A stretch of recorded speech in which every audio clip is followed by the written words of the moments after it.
Ano pong ano kayo? Anong... I-ano namin sa international donors ng mga relief.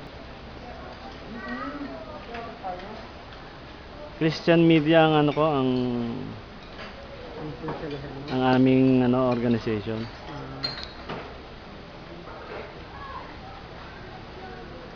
Sige po. Ano ba nangyari sa inyo sa Giporlos ka Sa Porlos po. Pakikwento mo nga.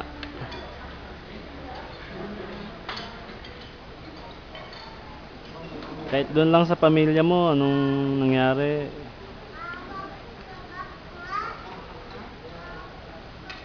Ang nangyari po doon sa pamilya ko,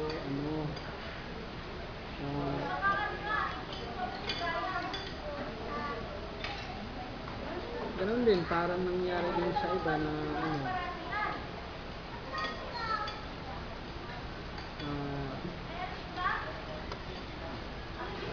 hindi lahat nakalikas dahil nga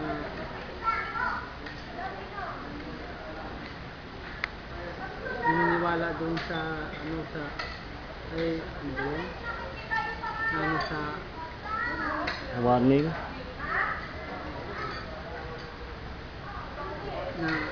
na baka makayanan doon sa tibay ng bahay nila, tibay ng bahay namin, kaya hindi sila lumikas at hindi rin kami lumikas.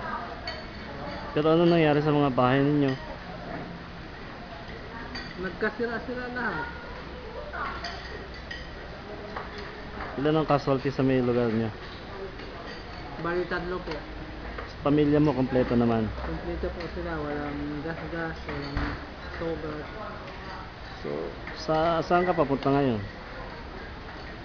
Sa Maynila po, ipapaalam ko po sa mama ko na nakasurvive naman kami lahat. Tapos, tatrabaho ka ba sa Maynila? Hindi po, babalik lang po agad ako kasi nga lahat ng mga ari-arian namin walang natira, cellphone, mga gamit sa bahay, lahat po nawat out yun. Pamilya mo, naiwan mo doon? Ang pamilya ko po ay nasa Pampanga. Ah, ganon. Opo. Nag-isang anak lang po, magbe-birthday ngayong November 28. So, magkahiwalay pala kayo, pamilya mo sa Pampanga, ikaw sa Giporlos. Anong ginagawa mo sa Giporlos? Ano po, bali tinutulungan ko rin po yung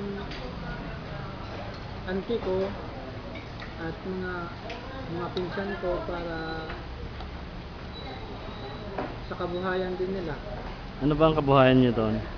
Karamihan talaga doon dagat. Mangingisda. May isda. So, may mga bangka kayo? Meron po. Ano nangyari sa mga yon? Nawasak po lahat. Wasak Parang papel lang na pinunis. Palagay mo, gaano katagal bago makabangon kayo? Tsaka anong kailangan nyo? Kung magtutulungan at saka matutulungan din kami, siguro mga 2 taon lang makakabangon na ulit. Anong tulong ang tingin nyo pwedeng maibigay sa inyo para makabangon agad kayo? Pangkabuhayan talaga. So, yung bangka, ganon? Oo, tulad po nun. Sige. Salamat po na marami. Sige.